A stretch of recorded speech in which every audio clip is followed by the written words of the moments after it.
So,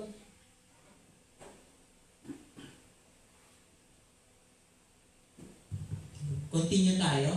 So, punta na tayo sa housekeeping materials and equipments. So, objectives ng ating housekeeping materials and equipment.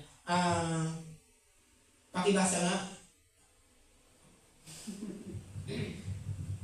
Maintain a clean, hygienic, and aesthetically pleasing environment, extend the lifespan of property and belongings, and ensure the safety and well-being of occupants. These objectives are achieved by using specific material and equipment to clean includes utilizing cleaning agents, tools, and equipment to effectively remove dirt, dust, and grime, disinfect and preserving the condition of surface, furniture, and other assets. So maraming kailangan na gagawin natin sa ating materials and equipment, no? So sabi dito, maintain a clean, hygienic, and aesthetically pleasing environment. So ibig sabihin, extend the lifespan of property and belongings, and ensure safety and well-being of occupants. So, ibig sabihin nito, nasa sa atin yung kalinisan at saka yung hygiene. Ano bang ibig sabihin ng hygiene? Hygiene.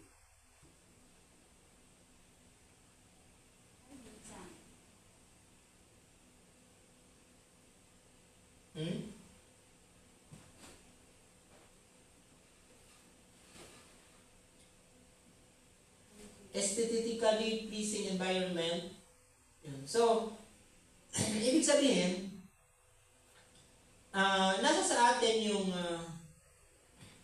paglilinis natin, na dapat nalilinis natin maayos yung area natin. Tapos, hindi lang yung area, yung environment. Ibig sabihin nito,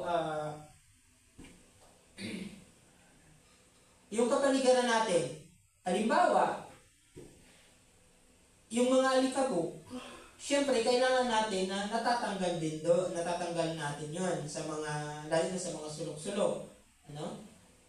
So, nalilinisan natin yon. And at the same time, hindi lang naglilinis tayo.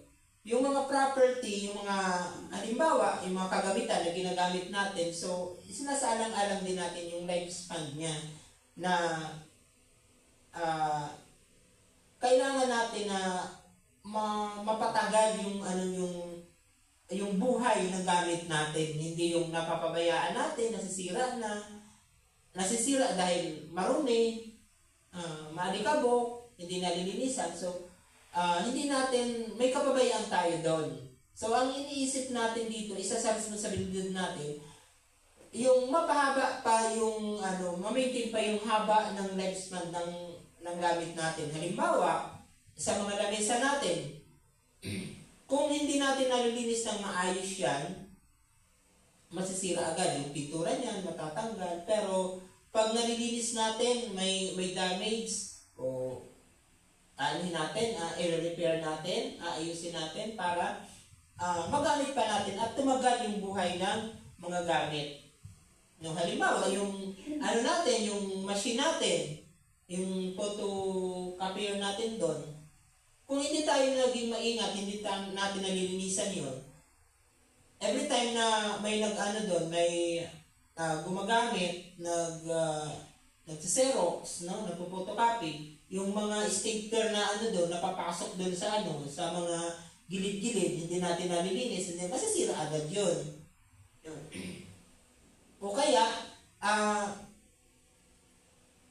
nakikita na natin na halimbawa, natutuluan siya, hindi pa natin, wala tayong ginagawang action na mailayo doon para hindi siya matuluan, kung malapit siya sa aircon, ganyan. So, yun. Isa sa responsibilidad natin yun na kailangan alam natin at nagagawa natin yung ganung prevention para tumagal yung buhay ng mga gamit natin. Para si client naman, hindi lang bili ng bili. No? Nasasayang yung pera ng kliyente. And ensure the safety and well-being of occupant. Siyempre, matutuwa din yung ano natin, yung client natin kasi hindi sila gagastos pa. No? Kasi nakakatipid sila. These objectives are achieved by using specific materials and equipment to clean, includes utilizing cleaning agents. So, paano natin ma-extend yung lifespan ng mga mga gamit natin dito, mga furniture natin, halimbawa, dahil din sa tamang paggamit natin ng materials and equipment sa paglilinis. Dapat tama din yung ginagamit natin ng equipment, yung materials, yung cleaning materials natin, tama din. Kasi, baka mamaya, ang ginagamit natin, doon sa halimbawa, naglilinis kayo ng, yung water dispenser natin, nililinis nyo. Tapos, ang ginagamit nyo pala na panglinis ay may chlorine. Tapos, yung pinunas ninyo doon, nabakbak yung pintura. Di ba? Pangit na tingnan. Pagpapapintura ulit. Kasi, kaya, kinalawang dahil may siya, yung Sonrox natin, yung panlinis na ginamit yun, nakakapagpakalawang yun. So, dapat, appropriate yung cleaning agents natin, yung ginagamit natin na panglinis, doon sa bagay na paggagamitan natin. O baka naman kasi mamaya, naglilinis kayo, nagtatanggal kayo ng alikabok ng printer natin, ang ginagamit nyo yung walis tambo. Tinatanggalan nyo ng walis tambo yung ginagamit nyo. Oh. Di ba, yung fibers ng walis tambo nyo, napasok na dun sa So, hindi yun yung tamang gamit, hindi yung tamang panglinis na gagamitin natin doon. So, ano ang dapat gamitin natin doon? Yan. Ganun. Yan ang ibig sabihin nito. So, yun, naintindihan. So, next. Ito pa yung mga specific na objectives ng materials and equipment. Pakibasa. Kevin. Maintaining clean housekeeping materials and equipment are well for increase dust and germs and increase from surface floor and others area. So, maintaining cleanliness. Housekeeping materials and equipment are crucial for removing dirt, dust, germs, and debris from surfaces, floors, and other areas. So, ibig sabihin nito, napapanatili natin na malinisan yung mga gamit natin dito sa alikabok. Natatanggalin natin ang alikabok. Hindi yung kung kailan makita na may alikabok, saka lang dilinisin, saka lang i-dusting. So, kung ano nakapaloob dun sa daily routine ninyo na gawin nyo. So, yun, germs. So, mga ginagamit natin na dinidisinfect dapat natin para mamatay yung germs or bacteria, virus na andon. Ano ba ang mga gamit natin na maaaring mayroong germ na makapitan ng germs or bacteria? Anong gamit natin dito? Ang pwedeng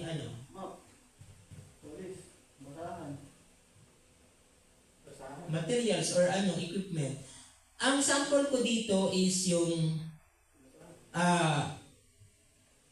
microwave.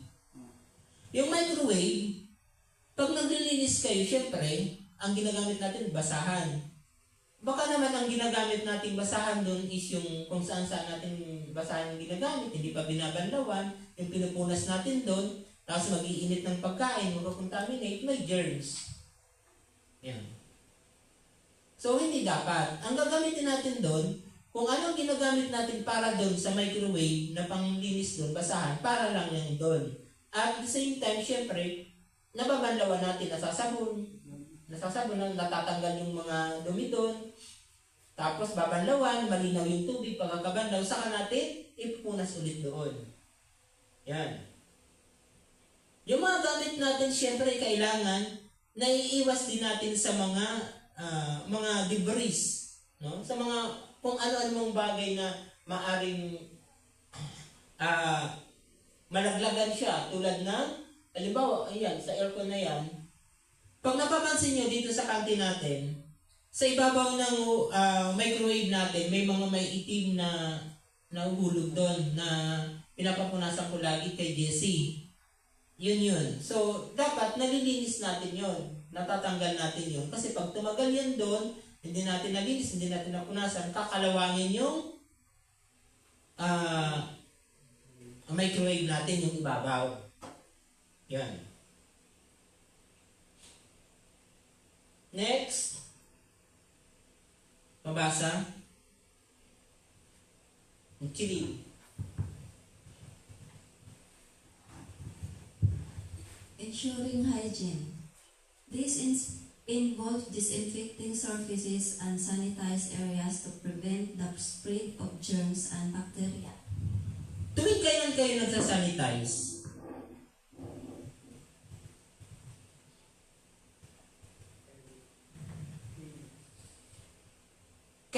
Kailan tayo dapat mag-sanitize? Every day. Yun. Kaya nga may doon sa report natin, may nakalagay doon na manual disinfection. No? So kinukuha ko yung mga picture ninyo doon na nagdi-disinfect kayo every day. So sabi dito, involves disinfecting surfaces and sanitized areas to prevent the spread of germs and bacteria. Ito, isa sa importante dito na nalilinisan natin ng maayos na disinfect natin, nasa-sanitize natin, ang clinic. Yung dalawang clinic na yan. Kasi, nandyan yung may mga inuubo, may masamang pakiramdam, nagpapacheck up dyan. So, maaaring may virus yun. So, kailangan, everyday din, nalilinisan natin yun, nadidisinfect natin, nasa-sanitize natin. Para yung germs, yung bacteria, yung virus man, kung ano nandyan, mamamatay siya. So, hindi na siya makakapaghawa kung transmitted man yung bacteria or germs sa kung ano man yung nandun. Next. Joanne. Creating healthy and comfortable environment. This involves maintaining pleasant odors, tidiness, and aesthetically pleasant appearance. So, bakit tayo mayroong air freshener?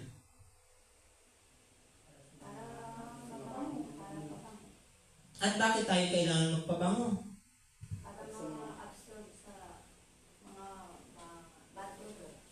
Yan. Since na yung area natin is kasama to sa tawag dito, parang call center, ganun. Ano tawag yan? BPO.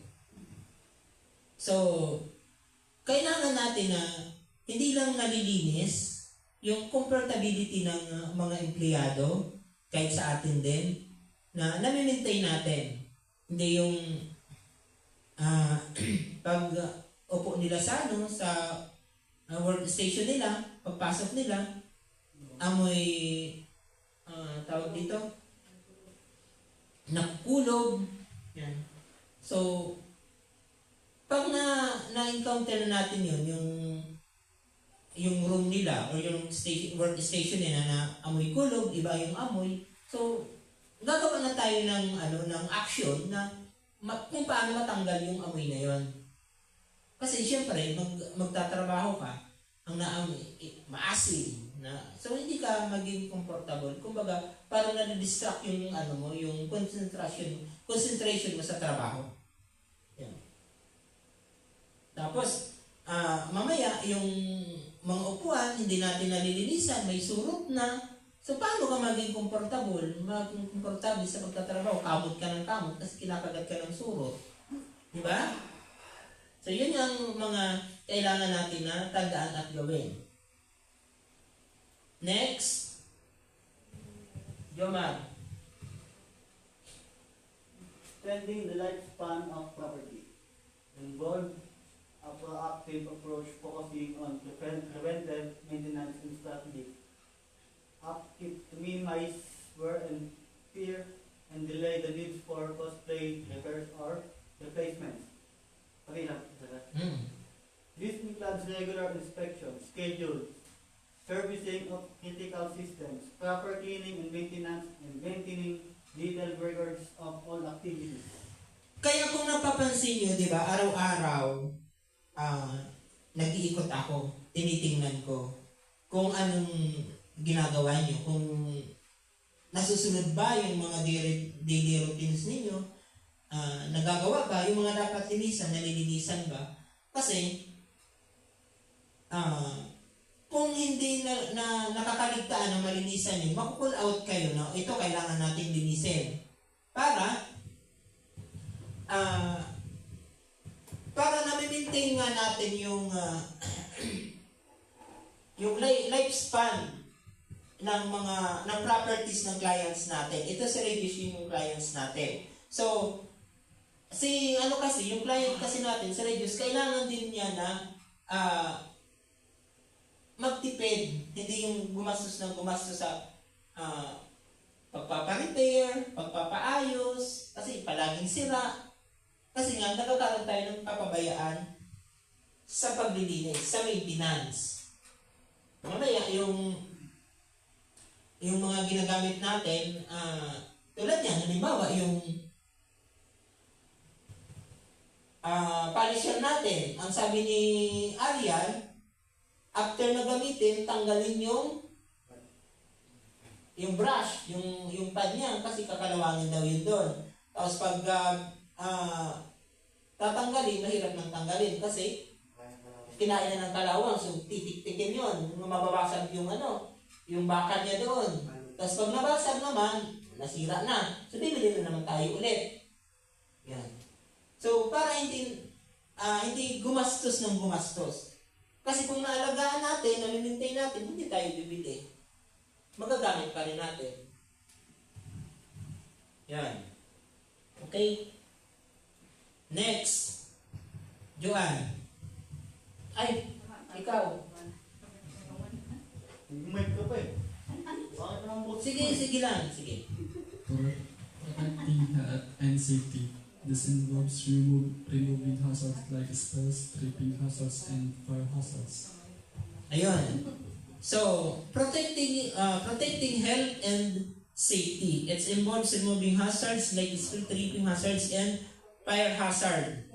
Yun nga, naglilinis nga kayo, nililinis nyo naman yung area natin, pero yung nakikita nyo na kung saan yung area na may hazard, hindi nyo naman nilalagyan ng mga signages. Tulad ng halimbawa, yung kay vending machine, yung ref nila, yung ang tawag nun, snack machine, yung bendo nila, di ba nag-crack siya. Ngayon, nung nag-crack siya, pinalagyan natin ng pinalagyan ko sa iyo yung harang, yung parang doon, para hindi na siya lapitan ng tao.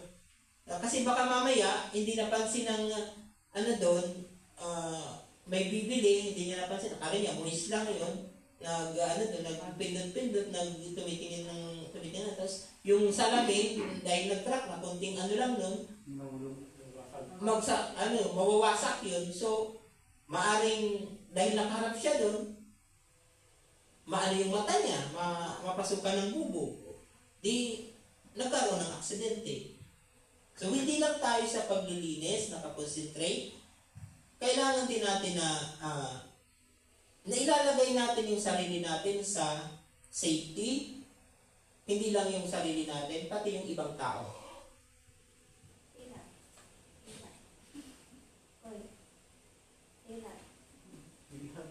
Example of housekeeping materials and equipment. So, ito yung mga example na ginagamit natin dito sa radios na mga tawag dito? Materials and equipment. Number 1,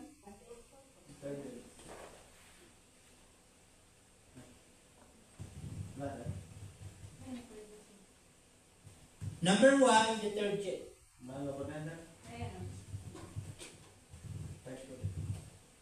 Number 1, yung cleaning supply. Sa cleaning supply natin, mayroon tayong detergent. Ano yung detergent? Sabon. Disinfectant. Anong disinfectant natin? Sample dito. Alcohol. Virox. Glass cleaner. Meron tayo dyan. Panglinis sa salamin. All-purpose cleaner or etc. etc. Yun yung mga ginagamit natin dito. Anong brand yung etc.? Sa tools. So, ano mga tools natin na ginagamit? Meron tayong broom. Ano yung broom? Walis ano? Yun. Pag sinabi kasi natin, ang walis yung ibig sabihin niya. May walis tampo tayo, may walis na yung tingting. Yun. May dustpan tayo, may mop, brushes. Yung brushes dito, maaring push brush or yung brush na hand brush. Yan. Sponge. Yung sponge natin, yung ginagamit sa sa mga plato, pinaghugas natin dyan. Iba naman yung ginagamit natin pang maglilinis sa grease trap. Baka iisa lang ginagamit nyo. Yung ginagamit sa plato, saka yung pinukuskus doon sa na Scotch Brite, yun pa rin. Microfiber cloths, ano itong microfiber cloths na to? Ito yung feather dusting natin, yung basahan, yun. Na dapat nababanlawan din, yung mga dito hindi nababanlawan, 15th floor, o etc. etc. Yun yung mga tools. Equipment.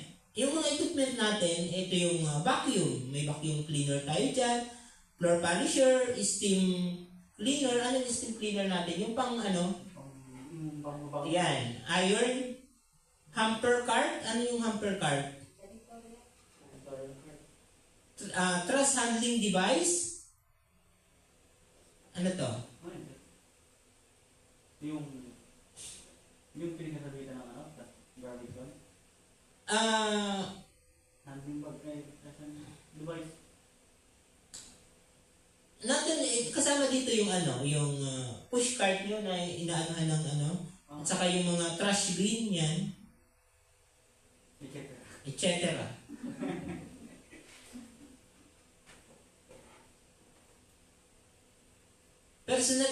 Personal protective equipment or PPE. So, anong mayroon tayo dito? Meron tayong rubber gloves, di ba? So, kung kailangan gagamitin natin yan, gagamit tayo. Mask, kailangan natin mag-mask kung kinakailangan. Etc. to protect other workers from hazards. So, kung ano pa man ng mga protective equipment para makaiwas tayo sa mga injury o kung ano pa man na hazard na mangyayari. Halimbawa, sa pagmimisting, gown, yung goggles, yung nilalagay sa sa ilong, ano nga yung tawag doon? Mask, yung iba yung natin ginagamit yan pag nagmimisting, di ba? Yun. So, kailangan natin nagagamit yung PPE natin kung sa ano man ang ating ginagawa na kinakailangan yan. So, wag iisipin na wala namang nakatingin, wala namang nakakita, hindi ako gagamit ito. Kasi protection yan sa inyo. Next. Ang tanong, paano natin makakamit or how our objectives met? Paano natin mamimit yung objectives natin na yun?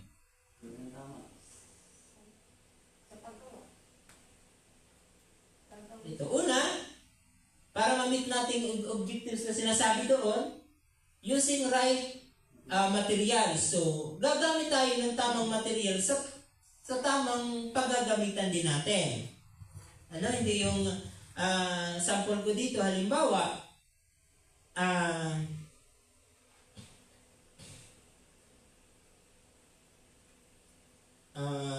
pwedeng example natin dito.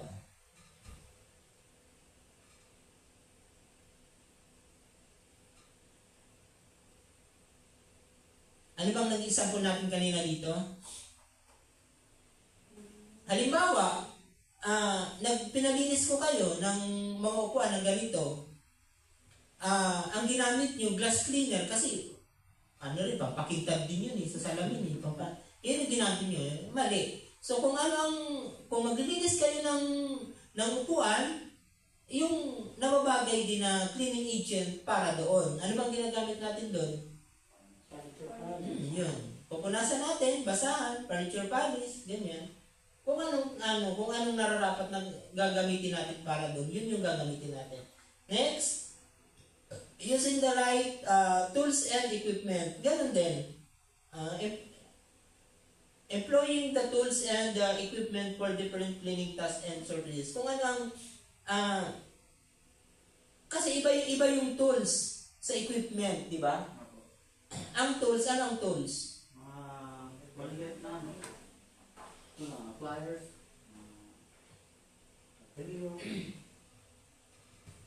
Halimbawa, ibig sabihin nito, sample natin dito sa tools. Halimbawa, nagbaklas kayo ng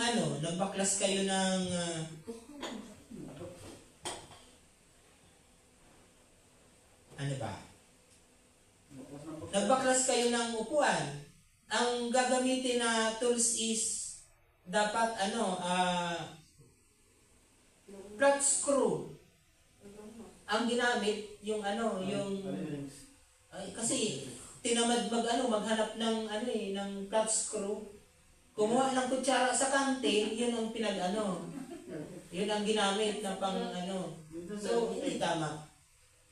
Kung para sa screw na flat or sa cross na screw, Philip ang tawag doon. Yun ang gamitin. Philip screw, ganyan. Next, following proper cleaning procedure. Dapat yung procedure nasusunod din natin, hindi yung nilalaktawan. Kasi, hindi na natin masusunod yung standard. Para sa halimbawa, parang nagugas kayo ng plato. Hinugasan nyo, hindi naman, isang beses lang naman ginamit. Hindi ko nasasabunin, babanlawan ko na lang ng tubig. Yun. So, hindi natin nasunod yung tamang procedure. So, dapat ang paghugas ng plato o gaya ng baso is tubig, sasabunin, tapos banlawan ng maigi, patutuyuin yun. Pero kung ang ginawa nyo, binalawan nyo ng tubig, hindi nyo na sinabon, mamaya may sakit yung tao, inubo, nakakaan pa kayo. So, hindi sumunod sa tamang proseso.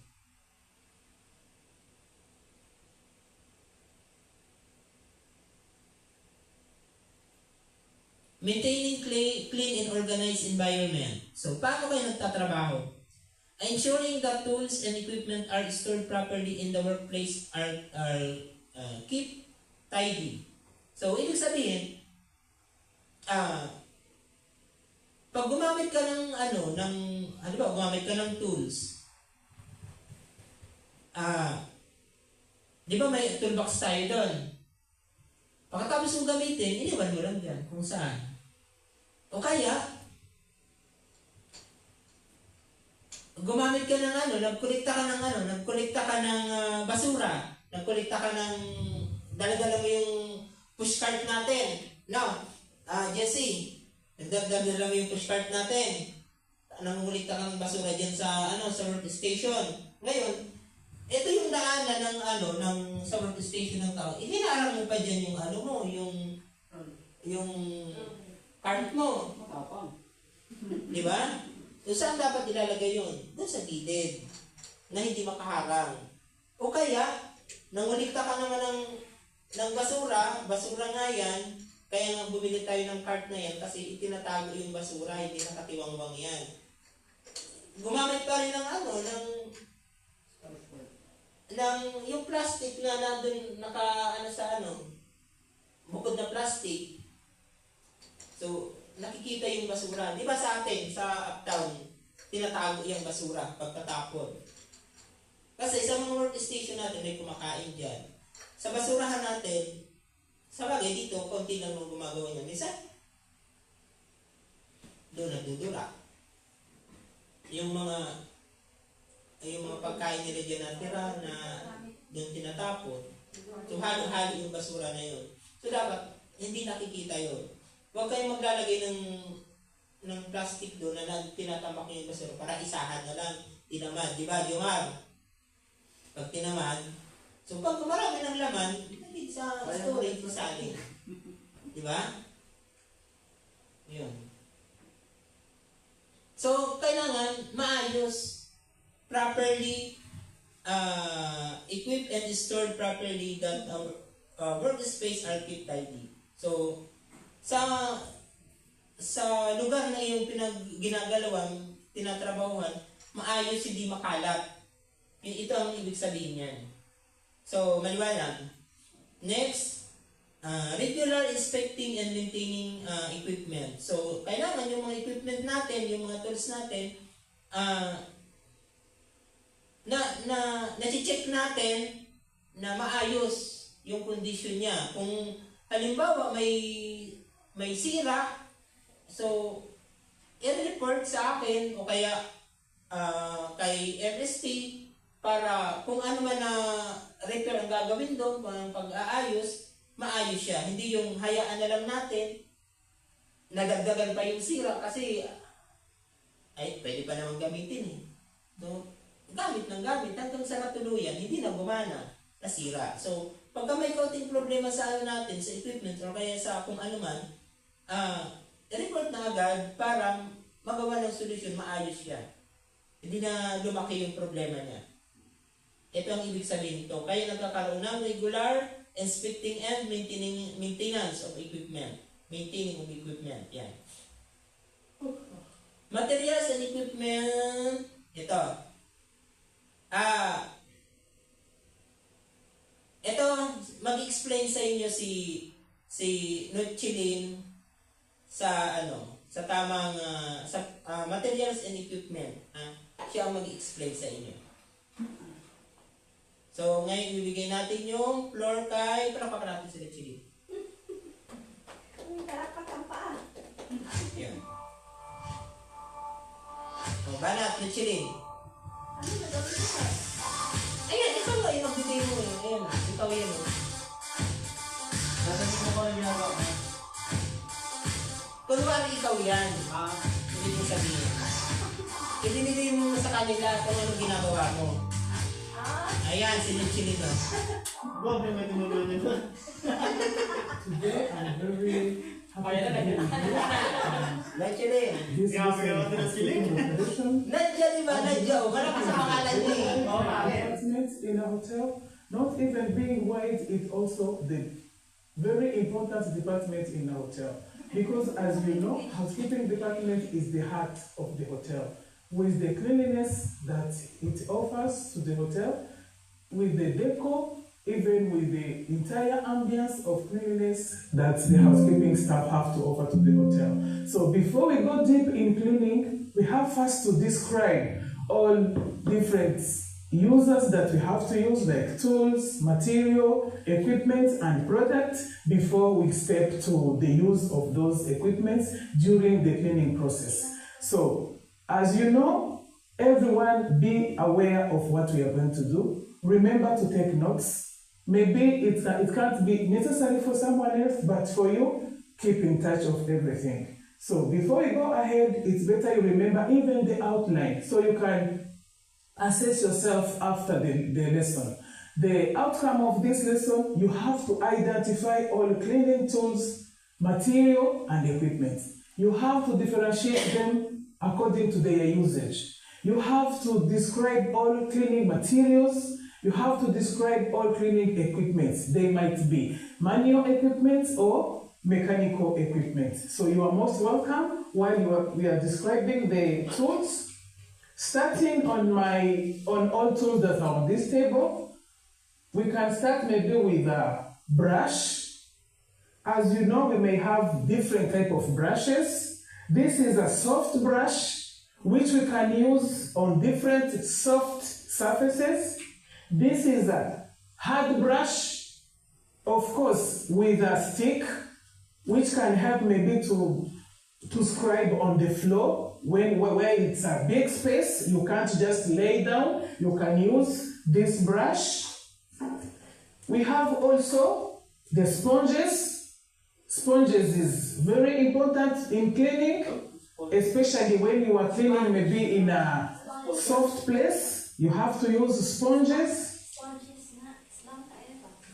These are plastic Islam yan. small bins Sinichiling. which used in a pedo bin or in a dustbin. We can put it in this. This is what we call pedo bin. Pedo bin is mostly used in toilets. So when you want to put it, remember, don't touch with your hands. Remember always to wear gloves. Gloves is among the equipment that protects yourself. So before doing anything in cleaning, remember to wear gloves. So I'm going to show you how to use this plastic bag. It can be put in this dustbin or this one. So the closed one, we call it pedo bin because we have to use the pedo when you need to open it. And you can't put the whole bag in the dustbin, but you have to cut it around here. And for cutting it, you have to use the scissor. Scissor also is a tool which is very important in housekeeping. You have to cut it from here. Kaya ano, hindi yan importante. Ayaw din na naman yan, namipin. Babil natin na kilin mo ito. You open it like this. May tip dyan sinichiling. You put it in a dustbin like this. Dustbin daw. Hindi yan dustbin. Dustbin. And you set it in the appropriate place. Alin mo. The same way you put in that open dustbin, you have also to put another one in a pedo bin. Ano daw? Pedal bin. Vegan. Pedal bin? Oh, pedal. Alam lang yan. Hindi mo na.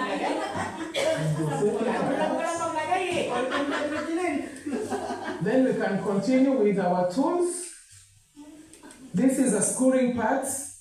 Scouring pad is very helpful for the heavy dust. When you need to remove a heavy dust from the surface, you can use also the scouring pad. It's among the scribing. This is cleaning clothes. Cleaning clothes are different, have to be in different colors for different purpose. Because when you are cleaning the table, you have to differentiate the cleaning cloth you are using on a table for the one you are using on the wall, or for the one you are using in the toilet, or for the one you are using for glasses. The red one, you use it mostly when you are cleaning the toilets. At yan tayo siya eh. The blue one, you have to use it when you are cleaning windows. Ay, The green one is for multi-purpose. And the yellow one is for furniture. So I can open it and show it to you.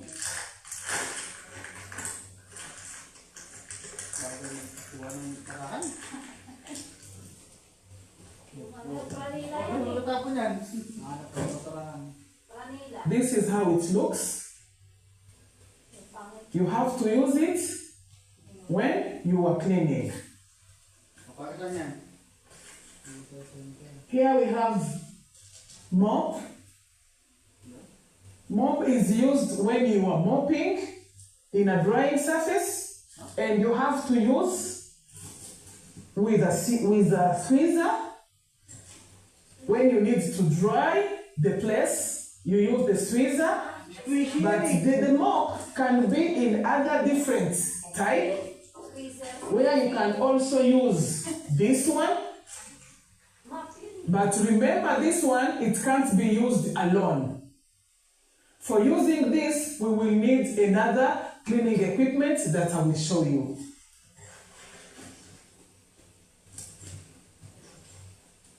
This is a feather duster.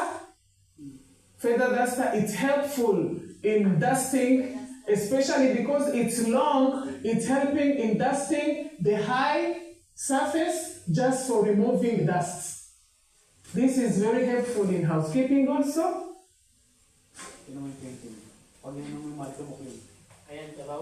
This is what we call cobweb brush. Cobweb brush is also used in cleaning to remove cobwebs. They mostly stick in a corner, so you have to remove it when you are removing cobwebs. We have also a caddy box.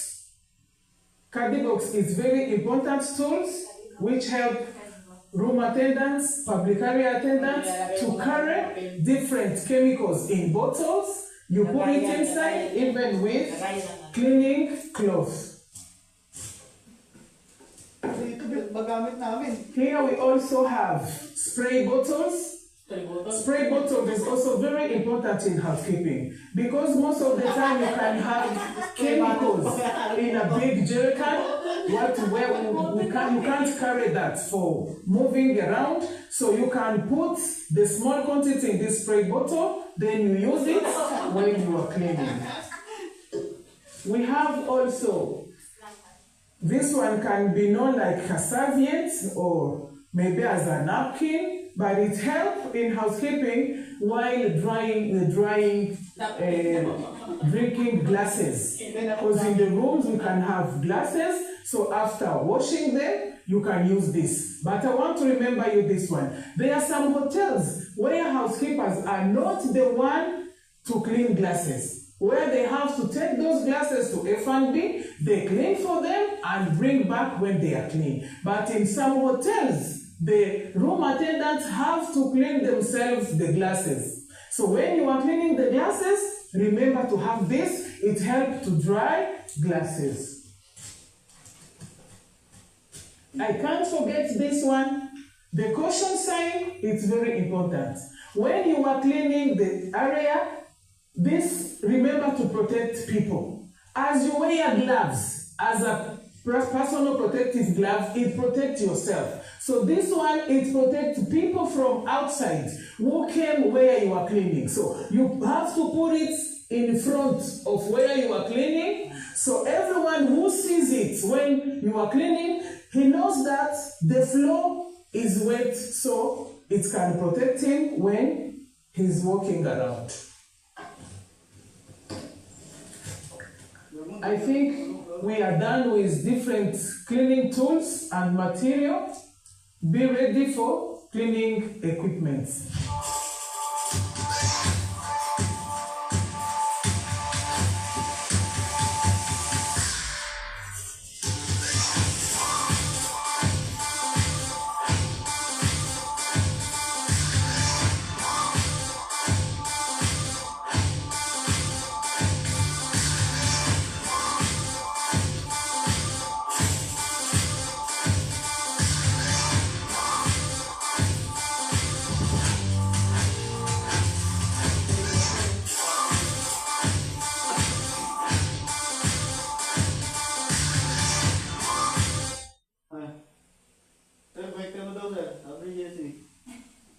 So yun. So yun. Asa na? Wala na. Slam masyado mo. Hotel pala yun. So yun. Based sa nakita nyo, so ano ko sa inyo, magtatanong ko sa inyo kung ano yung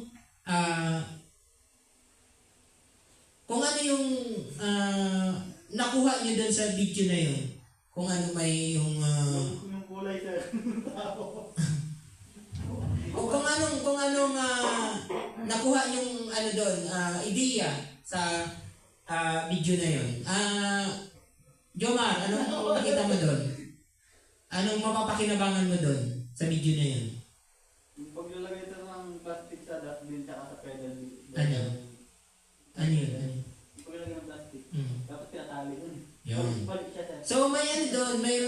talagang ano doon. So magkakaiba-iba kasi.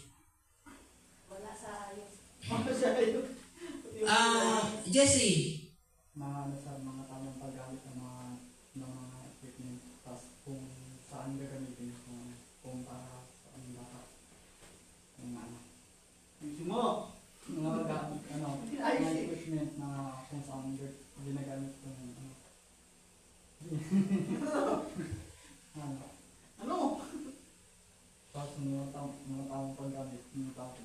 Kung laging tatandaan ang sponge sa siya gagamit, di sa plato. Kevin, based doon sa anong napulot mong makakatulong sa atin Yung sa caution. paglilinis, ha? Isa doon yung caution. Kasi yung mga basahan, isang basahan yung makita eh. Hindi tayo gumagamit ng color coding ng basahan. So caution yung isang makikita. Tsaka yung glass. Glass. Where every... Nagchilin. Ayun, yung sa, ang anak ko doon, yung color coding na basahan na.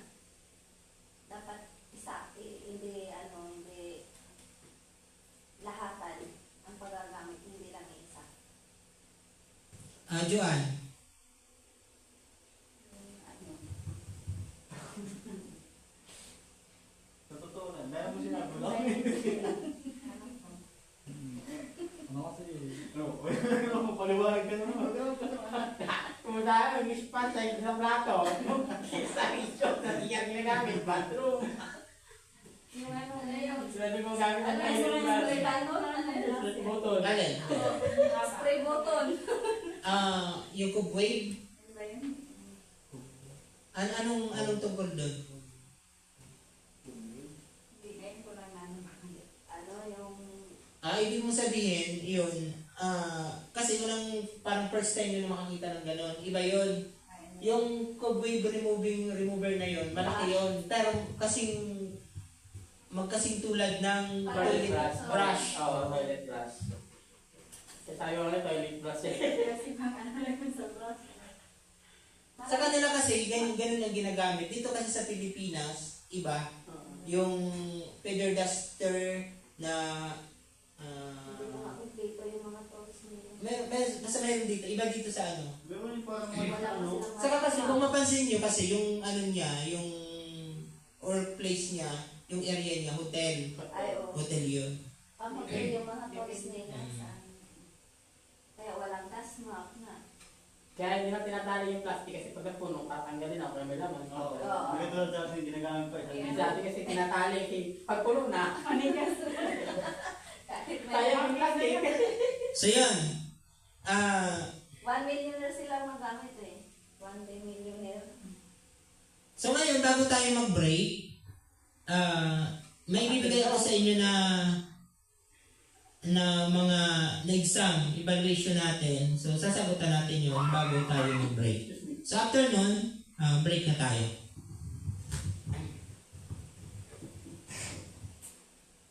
Asa na yun?